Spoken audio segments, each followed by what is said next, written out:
They aren't just predicting a crisis, they're manufacturing one to hijack your vote. Nigel Farage's New Year's message is designed to make you feel like you're a prisoner in your own country, terrified of walking down the street and convinced the economy is terminally broken.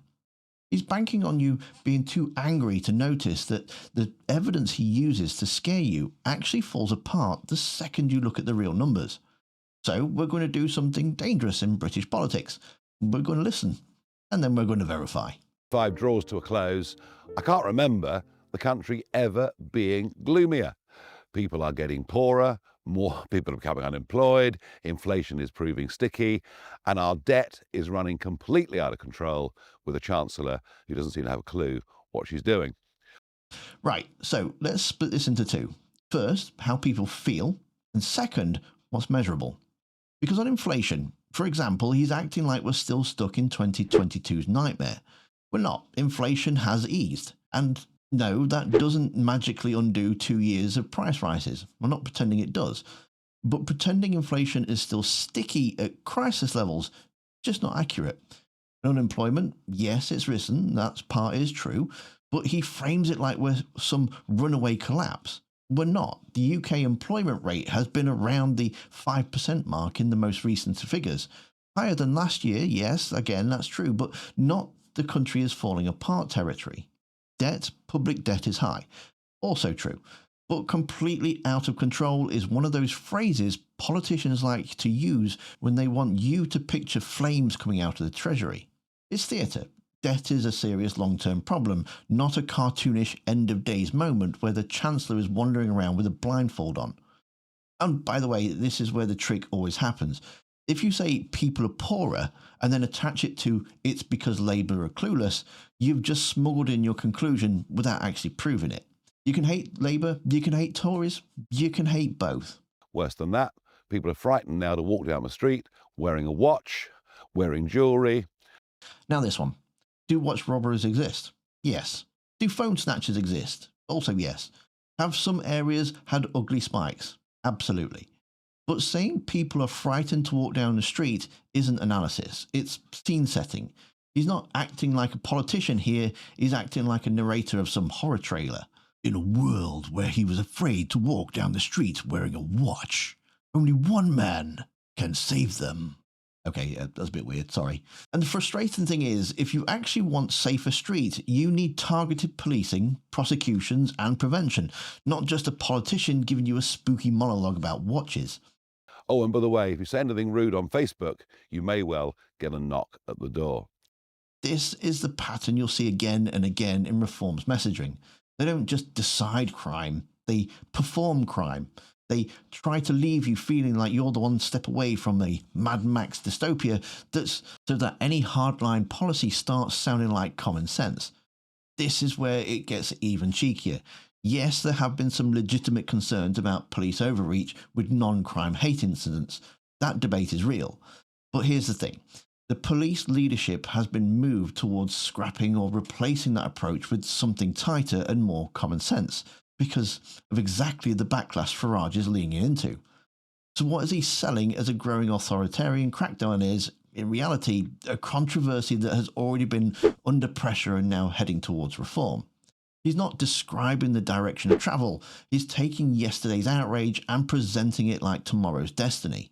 Of our past to be proud of, and yet our education system, under both of the last governments, now teaches our kids to be ashamed of the past. Well, the first thing a reform government will do is make sure kids are taught correctly about our history.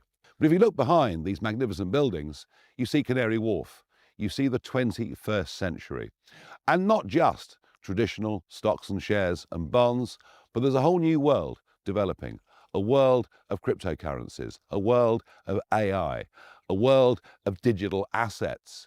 And neither the Conservative nor Labour parties seem to even understand this world in any way at all. Let me promise you that we do.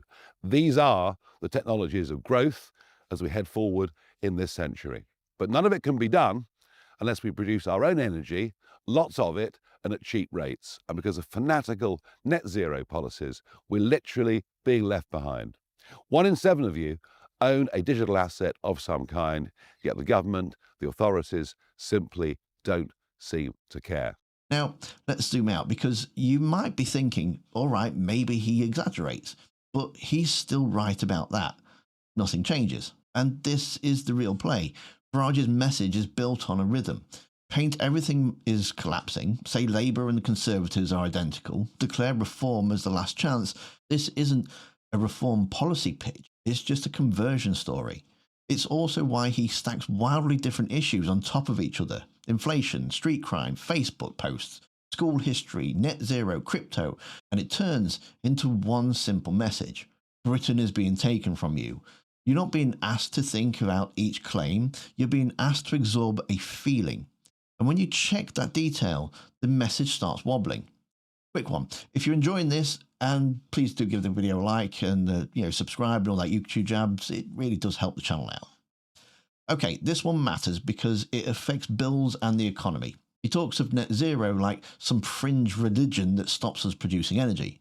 But the UK has been producing more renewable electricity to the point renewables have supplied over half of the UK's electricity in the latest full year figures.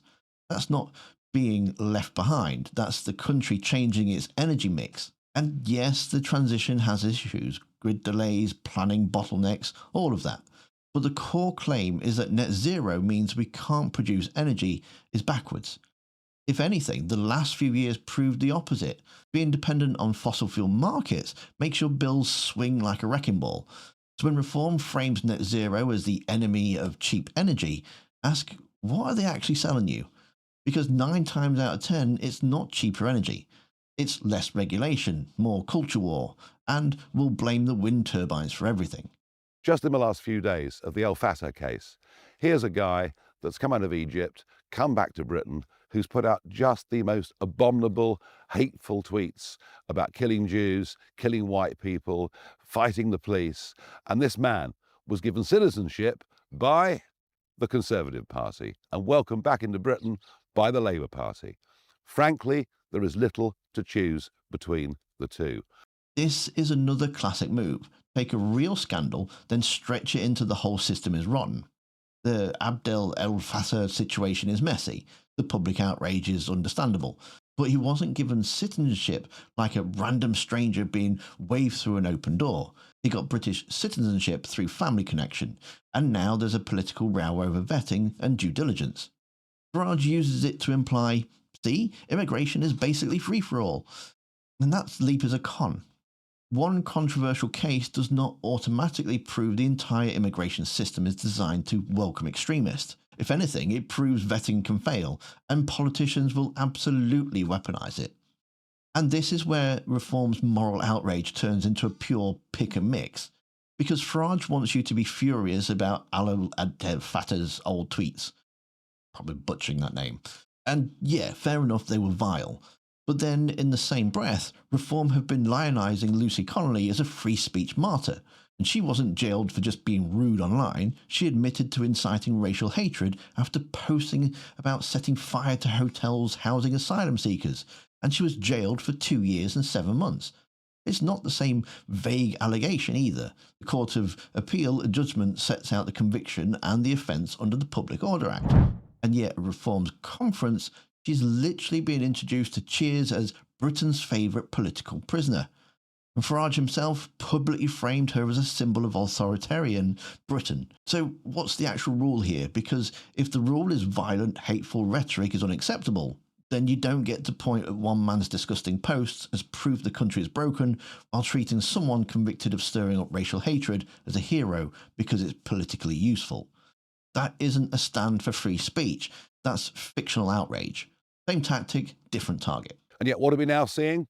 We're seeing a Labour government saying to those councils, if you want to cancel the elections, in some cases for the second year in a row, you can do so. And already, East and West Sussex, controlled by the Conservatives, have said, thank you very much, we'll cancel the elections. That is the kind of authoritarian country that we are now living in. They're even beginning to take away our right to vote. Well, they'll cancel some, but most of those elections will go ahead.